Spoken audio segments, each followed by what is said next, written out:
না, ঈদের journey smooth হয়েছে বলে আমি মনে করি। আমি বলি, আমাকে প্রশ্ন করেছেন, শোনেন। দুর্ঘটনার জন্য কাউকে বিশেষভাবে দায়ী আমি করতে চাই না। সব যাত্রী কিন্তু কনসাস না। আমাদের যাত্রীদের মধ্যে অনেক আছে, তাদের অজ্ঞতার অভাব আছে। 1.5 কোটি মানুষ নিরাপদে স্বস্তিতে বাড়ি ফিরতে সক্ষম হয়েছে বলে আমরা মনে করি।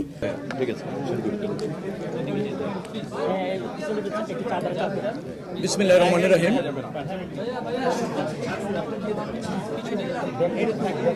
আমরা মূলত ঈদ যাত্রা শেষ হয়েছে প্রায়, এখনো মানুষ দুয়েক আসছে। আজকের মধ্যে আমার মনে হয় যে ঘরমুখী মানুষ যারা আছে তারা নিরাপদে ঢাকায় ফিরে আসবে। তো সেই ঈদ যাত্রা নির্বিঘ্নে করার যে পদক্ষেপগুলি ছিল তার রিভিউ নিয়ে আমরা আজকে মিটিং করেছি। তো সেক্ষেত্রে অন্যরা যারা এই পরিবহনের তাকে কার্যকর করবার জন্য, নিরাপদ করবার জন্য এবং যানজটমুক্ত রাখার জন্য, সড়কও নিরাপদ করবার জন্য যারা কাজ করেছেন তাদের সবাইকে নিয়ে আমরা একটা মূল্যায়ন মিটিং করলাম। এবং আগামীতে আবার যেহেতু ঈদ উল ফিতর খুব কাছাকাছি, তখন আবার ঈদ উল ফিতর আমরা শেষ করলাম, ঈদ উল আজহা সমাগত। তো সেখানে কিভাবে আবার আরও বেশি কার্যকর করা যায়, আরও বেশি সুফল পাওয়া যায়, আরও বেশি নিরাপদ করা যায়, সে ব্যাপারে সবার মতামত আমরা জানলাম। আমরা অনেকগুলি পরামর্শ গ্রহণ করেছি, সেগুলি আগামীতে আবার কার্যকর হবে। সেই ব্যাপারেই আমরা আজকে এই মিটিংটা করেছিলাম। বেশ কিছু সিদ্ধান্ত আমরা ইতিমধ্যে নিয়েছি, যেমন হাইওয়ে পুলিশ আরও বেশি তৎপর থাকবে যাতে হাইওয়েতে কোনো অবস্থাতে কোনো অস্থায়ী বাজার বসতে না পারে। আমরা গতবার সিদ্ধান্ত নিয়েছিলাম ট্রাক, লরি এবং কাভার ভ্যান ঈদের আগের 3 দিন এবং ঈদের পরে 3 দিন রাস্তায় চলবে না, কিন্তু আমরা দেখতে পেয়েছি যে ট্রাকগুলি এসেছে, নিয়ন্ত্রণ করা যায়নি, যার ফলে কিছুটা হলেও ঢাকা যমুনার যে ব্রিজ সেখানে একটু যানজট হয়েছিল, স্থবির হয়নি, যান চলাচল অব্যাহত ছিল। অন্যান্য হাইওয়ে ধরুন ঢাকা খুলনা, ঢাকা চিটাগাং, ঢাকা বরিশাল, ঢাকা আরিচা, এই ওয়েগুলি বেশ স্মুথলি গাড়ি গিয়েছে। বাট একটু চাপ সৃষ্টি হয়েছিল শফিপুর, তারপর হচ্ছে আপনার গাজীপুর, চন্দ্রা, এই অঞ্চলটাতে। সেখানে আরও বেশি কীভাবে স্মুথলি ফাংশন করানো যায় সে ব্যাপারে কিছু পদক্ষেপ পুলিশ, বিআরটিএ, বাস মালিক সমিতি, বাসের আপনার যেটাকে বলা হয় পরিবহনের শ্রমিক সমিতি যারা আছে তারা আরও বেশি সহযোগিতা করবে এবং আরও বেশি কিছু পদক্ষেপ আমরা নিতে চলেছি। সে ব্যাপারে আমরা একমত হয়েছি, আশা করি সেগুলি দ্রুততম সময়ের মধ্যে কার্যকর হবে।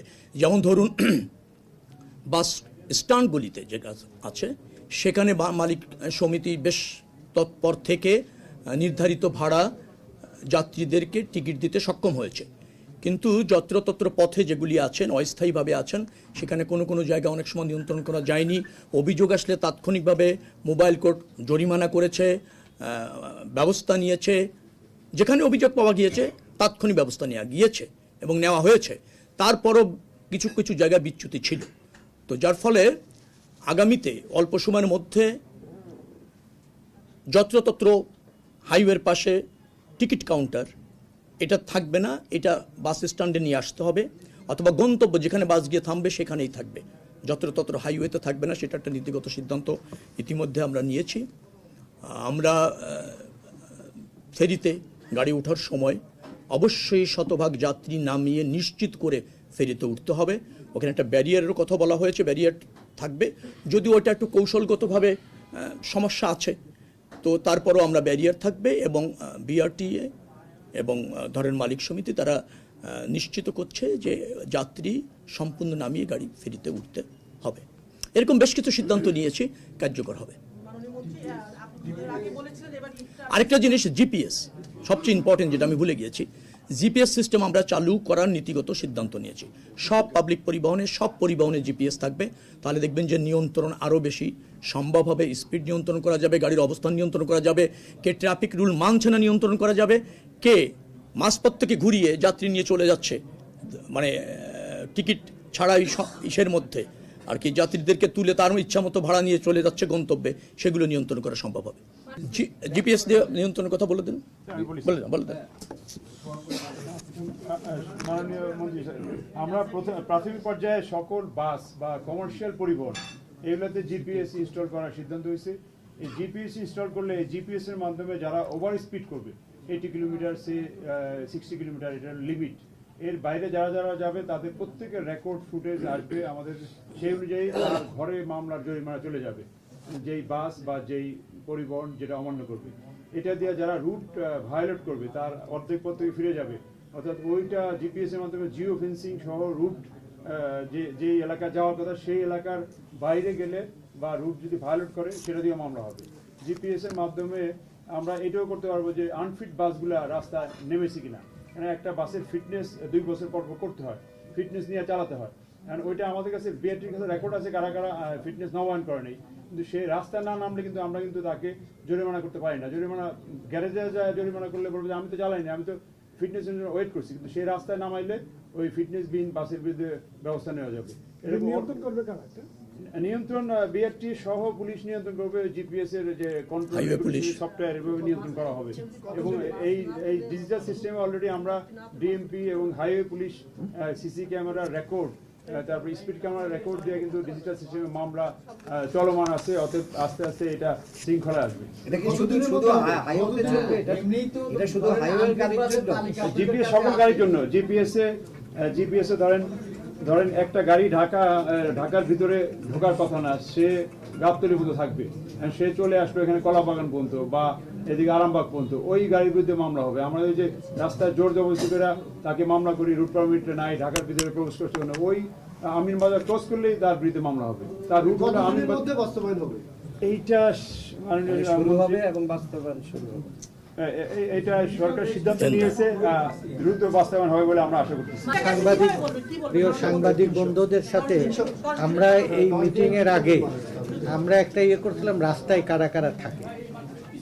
এই রাস্তায় থাকে মানে সিদ্ধান্ত শ্রমিক, মালিক, ড্রাইভার, বিআরটিএ, সিটি কর্পোরেশন, এই সংস্থাগুলো থাকেন। আর তার মধ্যে ইম্পর্টেন্ট বলছিলাম আমি সাংবাদিকদের। এই সাংবাদিকদের মধ্যে যারা পরিবহন বিট করে, যারা সচিবালয় বিট করে, যারা ক্রাইম বিট করে, তাদের সাথে মিলে কিন্তু আমরা 3টে ম্যানেজমেন্ট করছি। ইন্টেরিয়ামের সময় আপনাদের সাথে নিয়ে আমরা প্রত্যেক জায়গায় গিয়েছি, স্পটে আমরা কি সমস্যা সেগুলো দেখে সমাধান দেওয়ার চেষ্টা করেছি। আপনাকে 2টে জিনিস, যে আমাদের যে ফ্লাইওভারগুলো আছে, ফ্লাইওভারগুলোতে এখন কিন্তু কোনো অ্যাক্সিডেন্ট এবং ওভার স্পিড হচ্ছে না। কেন? ওখানে একটা এই ওনার যে ব্যবস্থাগুলো, স্পিড ক্যামেরা এবং নিয়ন্ত্রণ করা হচ্ছে। এটা প্রধানমন্ত্রীর সভায় সবার উপস্থিতিতে এইটা একটা জিপিএসটা চালু করার একটা ডিসিশন হয়েছে। এই জিপিএস চালুর প্রধান প্রতিবন্ধক হচ্ছে মালিক এবং শ্রমিকরা। তারা এখানে একমত হয়েছে যে আমরা জিপিএস চালু হওয়া উচিত। 1 নম্বর পজিটিভ। 2 নম্বর হচ্ছে কোনো বাংলাদেশে যেসব বদনামগুলো হয়, যেমন এই যে অতিরিক্ত ভাড়া, আপনাদের সবাইকে নিয়ে আমরা 5টা টার্মিনালে গিয়েছি, সাইদাবাদ, ফুলবাড়িয়া, গাবতলী, মহাখালী এবং গুলিস্তান। এই 5টা জায়গায় গিয়েছি। 5টা জায়গার বাইরেও আরও কিছু কিছু জায়গা থেকে গাড়ি ফিরে গেছে, যেরকম আবদুল্লাপুর থেকে, চন্দ্রা থেকে, বাইপাইল থেকে। এই গাড়িগুলো যখন ফিরে গেছে যাত্রী নিয়ে, ওইখানে কিন্তু আমাদের মালিক সমিতিরও নিয়ন্ত্রণ নেই, পুলিশেরও নিয়ন্ত্রণ নেই। এত যাত্রী, বিশেষ করে 18 তারিখ 19 তারিখে ঝড় হলো, ফেরি বন্ধ, রাস্তা বন্ধ, ওই দিনই ছুটি দিল, এত যানজট হলো। এই যানজটটা নিয়ন্ত্রণ করতে প্রায় 10 ঘন্টা সময় লাগলো। আমি আপনাদের কাছে বলবো যে আমি নিজে ইন্টেরিয়ামের 2টে ঈদ আপনাদের নিয়ে করছি। এবার মাননীয় মন্ত্রীর সাথে আমার একটা পর্যবেক্ষণ বলছি যে 2টে সমালোচনা আসলো, মেইন স্ট্রিমের কোনো সাংবাদিক না। আপনি বললেন তথাকথিত কোথাকার মোজাম্মেল এসে আমদানি হলো 184 কোটি টাকা। আপনি বলেন 148 না 184 কোটি টাকা। আর একটা হচ্ছে সোকাল ওয়েলফেয়ারের নামে একটা নিউজ করে দিল। 20 বছরের মধ্যে এইরকম একটা বাজে ব্যবস্থাপনা হয়নি। আপনারা বলেন এর সাথে আপনারাই যারা আমরা সাথে ছিলাম, ইন্টেরিয়াম সরকারের কোনো শত্রু থাকে না। পলিটিক্যাল গভর্নমেন্টের জ্ঞাত অজ্ঞাত বহু শত্রু থাকে, বহু ইন্টারনাল কনফ্লিক্ট থাকে। একটা গোটা ভালো মানে হাড়ির মধ্যে একটা চুনা দিয়ে দেওয়ার মতো। এগুলো সচেতন থাকবে, আমরা একসাথে থেকে বাংলাদেশ যদি সুষ্ঠুভাবে চলে, এর ইমেজটা আমরাই সবাই, আমিও আপনাদের বলছিলাম, এই চেঞ্জের জন্য আপনারা একটা স্টেক, শুধু মানে নিউজ করার জন্য না, এই 3টে কম্পোনেন্টের সাথে নিয়ে আমরা যেখানে ইরেগুলারিটি পাবো আমরা একসাথে মিলে অ্যাড্রেস করব। সরকারও তো চায় যে ব্যবস্থাপনা, আর চাঁদাবাজি, অনিয়ম, বিশৃঙ্খলা, এটার ব্যাপারে কিন্তু একটা পজিটিভ ডিসিশন হচ্ছে, দৃশ্যমান দেখবেন। আর আমরা আগামী ঈদটা সমস্যা হচ্ছে সেদিন হচ্ছে ওই বিশেষ করে ঈদুল আজহাতে অতিরিক্ত রাস্তায় গরু আসে, ট্রাক আসে, এগুলো অ্যালাউ করতে হয়। এগুলোও যেন মানে ইজারা দেওয়ার ব্যাপারে সেক্রেটারি এখানে রয়েছে অভিজ্ঞ মানুষ, উনি একটা ব্যবস্থা নেবেন, মহাসড়কের মূল সড়কের থেকে দূরে থাকবেন। 2 হচ্ছে আমরা প্রত্যেকটা জেলা প্রশাসক এই ব্যাপারে যেন সড়ক পথের নিরাপত্তা এবং শৃঙ্খলার ব্যাপারে বিশেষ গুরুত্ব দিয়ে তারা ব্যবস্থা করে। লোকাল সাংবাদিক, লোকাল মালিক, লোকাল শ্রমিক, লোকাল জনপ্রতিনিধিরা ক্ষণে ক্ষণে যেন হঠাৎ করে একটা মিটিং করে কাগজে ডিসিশন বাস্তবায়ন করার জন্য দেওয়া। আর আমাদের এই যে একটা পজিটিভ ডিসিশন হয়েছে প্রধানমন্ত্রীর সভাপতিত্বে, সে সবাই যদি আপনাদের ওখানে আমরা কোনো ব্রিফিং হয়নি, একটা স্টেটমেন্ট দিয়েছে, আজকে সবাই সেই ফলো আপগুলো করার জন্যে এখানে যারা আমাদের বুয়েটের প্রতিনিধি আসে, বিশ্ব ব্যাংকের যে প্রতিনিধি আছে, অর্গানগুলো আছে, মালিক শ্রমিকগুলো সবাই একমতে আমরা একটা পজিটিভ দিচ্ছি। এবং আপনাদের যে 3টি অর্গানের বললাম, যারা যোগাযোগ, ক্রাইম এবং মানে আমাদের সচিবালয় বিট, আমরা একসাথে থাকলে আপনাকে নিউজ করাও সম্ভব হবে, লিডারশিপের ওপিনিয়নটা পাওয়া যাবে। আমরা আশা করি চেঞ্জ হবে না। ঈদের জার্নি স্মুথ হয়েছে বলে আমি মনে করি, কারণ 1.5 কোটি মানুষ 3 দিনের মধ্যে ঢাকা ছাড়তে চেয়েছে।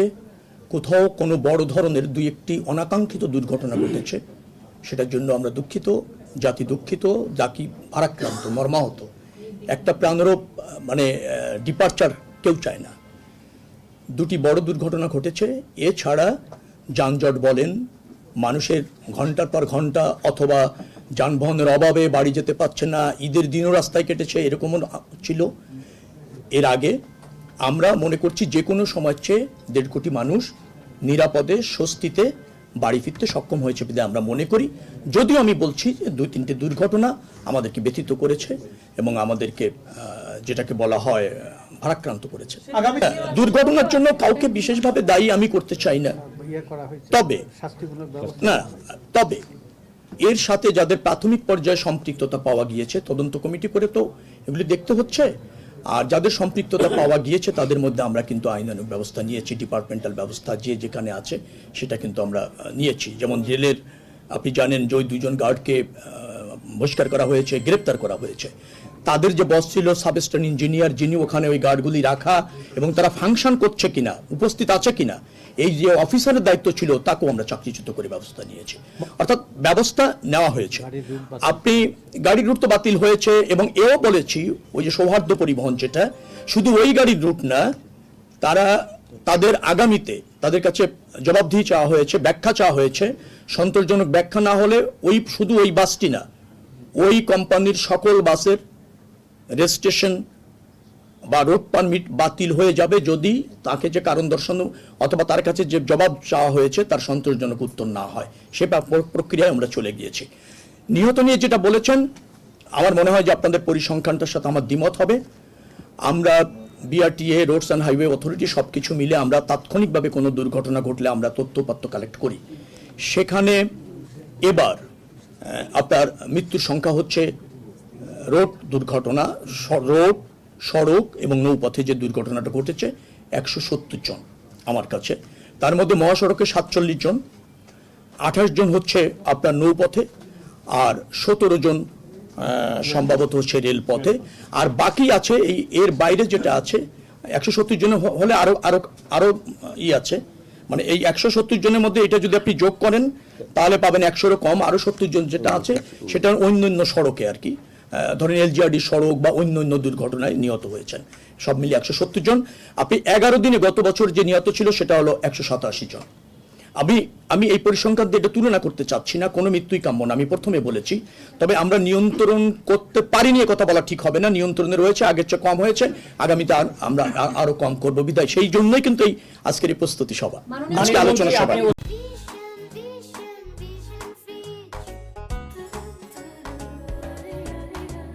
না না, আমি শোনেন, আপনি সায়দাবাদ, আমি একটু বলি আচ্ছা, আমি বলি, আমাকে প্রশ্ন করেছেন, শোনেন। আমি যেখানে গিয়েছি, আজকে আপনারা যতগুলি সাংবাদিক এখানে আছেন, কাছাকাছি সাংবাদিকই আমার সামনে বলেছে, এটা আমাকে কেউ ব্যক্তিগতভাবে বলেনি। আমি বাস স্ট্যান্ডগুলিতে গিয়েছি, কাউন্টারগুলিতে গিয়েছি, যাত্রীর সাথে কথা বলেছি আপনাদের সামনে। নির্ধারিত ভাড়া, ধরেন একটা উদাহরণ দেই, 880 টাকা। আমাদের একটা সমস্যা হয়েছে, অনেক যাত্রী নির্ধারিত ভাড়াটা জানে না। এবার আমরা যেটা করেছি, প্রত্যেক যাত্রী কাউন্টারে গেলে নির্ধারিতভাবে দেখতে পাবে, ডিসপ্লে, ডিজিটাল ডিসপ্লেতে থাকবে, কাউন্টারে থাকবে, ইভেন বাসে থাকবে। কারণ আমাদের একটা দুর্ভাগ্য, আমরা যাত্রীদের জানাতে পারিনি। আপনি শোনেন না, আমার কথার মতো কথা বলছেন কেন? আপনি দেখেন, আমি যেটা বলি আগে শোনেন। যেখানে এইভাবে লেখা আছে, যেমন আমি একটা স্ট্যান্ডে গিয়েছি, 880 টাকা নির্ধারণ ভাড়া, তারা আগে 650 দিয়ে যেত যাত্রী বলছে, এখন নিচ্ছে 850 টাকা। তার মানে আমার কাছে 200 টাকা বেশি নিচ্ছে। তো আমি বললাম, আপনি কি নির্ধারিত ভাড়াটা জানেন? আপনাদের মিডিয়ার সামনে, কিন্তু আমাকে আড়ালে অগোচরে না। তো বলছে যে না, আমি নির্ধারিত বাড়ি, আমি তো 650 দিয়ে দিই। নির্ধারিত ভাড়াটা তোমাকে দেখানো হলো, তিনি বললেন হ্যাঁ তাই যদি হয় তাহলে তো ঠিক আছে, বেশি নেয়নি। তো আমি আবার কাউন্টারকে জিজ্ঞেস করলাম, আপনি যে 880 টাকা 850 নিচ্ছেন কেন? তিনি বলেন যে আমরা 880 না 850 আমরা নির্ধারণ করে নিয়েছি, যে 30 টাকা কম হলো আমাদের এই মুহূর্তে চলবে। তো সেখানে সে আবারও বললো যে আপনি কি চাপের কারণে নিচ্ছেন, আমাদের সুপারভিশন হচ্ছে, আমরা চাপ প্রয়োগ করছি, এই কারণে নিচ্ছেন নাকি না আমি স্বেচ্ছায় দিচ্ছি। এখন সেটা নিয়েও রিপোর্ট হচ্ছে যে স্বেচ্ছায় নাকি ভাড়া কম নিচ্ছে। আমি যেটা বলছি, যেখানে ভাড়ায় যে যেমন টিকিটটা দেখালেন, আমরা যদি জানতে পারি ওখানে ভিজিলেন্স টিম আছে, পুলিশ কন্ট্রোল রুম আছে, র্যাবের টিম আছে। বারবার আমরা বলেছি যে যাত্রীদেরকে যদি এরকম কিছু হয়, অপরাধী তো আড়ালে আবডালে অনেকে নেওয়ার এই প্রবণতা তোমার আছে, এই চেষ্টাও আছে, আমি অস্বীকার করছি না। কিন্তু আমরা জ্ঞাত হলে অ্যাকশন নিনি, সরকার ব্যবস্থা নিনি, তার কোনো নজির নেই। যেখানে আমরা অভিযোগ পেয়েছি কার্যকর ব্যবস্থা নিয়েছি। আপনার এটা যদি অভিযোগ এখন যেহেতু আমার কাছে আসলো, আগামীতে ওর বিরুদ্ধে কি ব্যবস্থা নিয়ে যায় সেটাও বিবেচনায় রাখবেন ইনশাআল্লাহ। এটা কেন ঠিক আছে, আমি এটা আমি জানলাম, দেখি, আমি জ্ঞাত ছিলাম না আপনাদের সাংবাদিকদের সাথে কি হয়েছে। দুই সাংবাদিকের মা মারা গেছে, ছেলেরাই দুর্ঘটনা দেখেছে। বাস মালিকরা 650 যাত্রী গিয়েছে। আমি বলি যেটা হয় কি, ধরেন যখন চাপ থাকে না, তখন বাস মালিকরা সিট খালি যায়, যে যা বলে বার্গেনিং করে নিয়ে চলে যায়। কিন্তু অনেক সময় অনেক যাত্রী ওটাকেই নির্ধারিত ভাড়া সে মনে করে। সব যাত্রী কিন্তু কনসাস না, আমাদের যাত্রীদের মধ্যে অনেক আছে তাদের অজ্ঞতার অভাব আছে। আচ্ছা শুনুন, আপনারা যে ব্যাপারটি বললেন, আমরা এবার আসলে চেষ্টা করেছি, আমরা নতুন এসেছি, তারপর আমরা সমন্বয় করার চেষ্টা করেছি, সবাইকে নিয়ে কাজ করার চেষ্টা করেছি। আপনারা আমাদেরকে অনেক ইনফরমেশন দিচ্ছেন, যেগুলি আগামী দিনে আমাদের আরো বাস্তবায়ন করার জন্য সহজ হবে। আর এসি বাসগুলি নিয়ে আপনারা কথা বলছেন, আমরা এই ব্যাপারে বসে আগামী দিনে এই ব্যাপারগুলি কি করা যায় এগুলি আমরা দেখবো। এসির ভাড়া, বাসের ভাড়াও নির্ধারণ করার প্রক্রিয়া শুরু হয়েছে। ঠিক আছে, ঠিক আছে, আজকে আমাদের মিটিং আছে।